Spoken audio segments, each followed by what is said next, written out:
I remember one of our clients, they have a company called Oh Crap, which is a fun name. They make compostable dog poo bags. They came up with this idea. They were out walking one day and the business owner, Bruce, saw people, picking up their dog crap and putting it in a little bag and then realizing all of that just ends up in landfill and never breaks down, and it's dog poo. It should break down, and here it is sitting in a plastic bag. So they came up with this idea of, well, let's create bags that can be compostable. And it started off in their garage. They came up with the idea. They sourced a manufacturer out of China. It was real humble beginnings, like home business. When the shipments would come from China, they'd be stacked pretty much from floor to ceiling of all of the bags in all of the different rooms around the house. And initially it was just Bruce. That's the older guy there. It was his brainchild, his business. And anytime he wanted to go on holidays, the business would stop.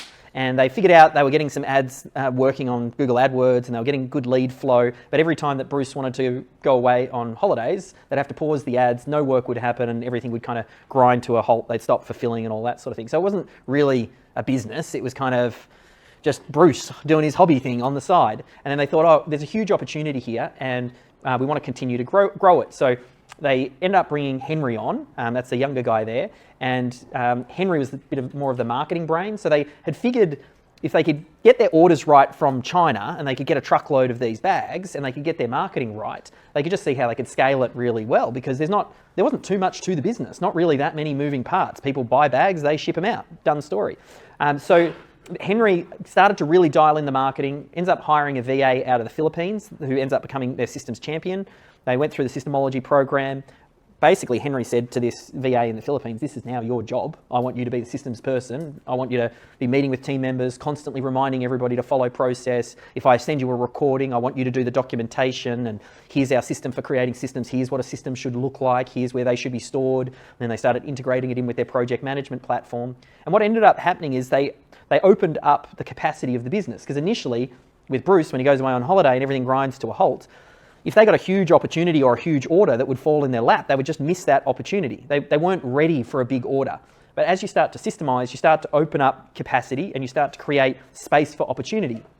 So what ended up happening is the RSPCA came across the work that they were doing and they said, this is awesome. We would love to endorse your bag and get it listed on our sites and push it all through to our locations. And in their first order, they ordered like 1 million bags.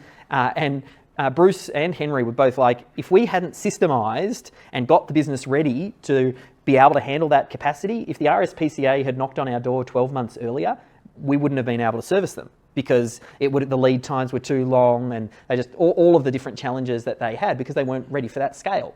So you want to, as you start to systemize and build your business, you're just constantly stepping closer and closer and closer to running this systemized business that enables you to scale. And then when the opportunity does happen, because you can't always manufacture an opportunity. Sometimes opportunities just happen. You talk to someone and they talk to someone and they refer you work. Maybe you're on site and there's a big project and someone says, you did great work, you should go here. And if you don't have the opportunity or the capacity to take that, you miss that huge opportunity. And you don't know when the opportunity is going to be.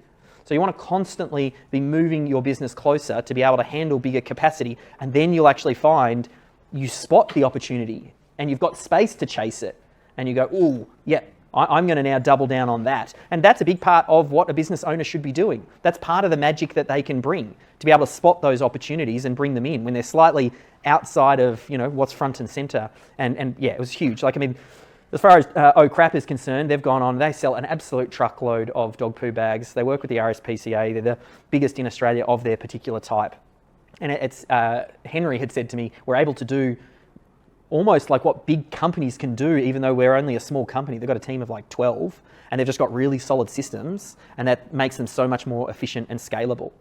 So again, this is that whole idea of what opportunities have you left on the table that you might not have even realized, whether it's, you haven't been following up with the leads. Like there might be a truckload of work there, you just didn't have a system for it, so you don't actually know what it is that you've been missing out on.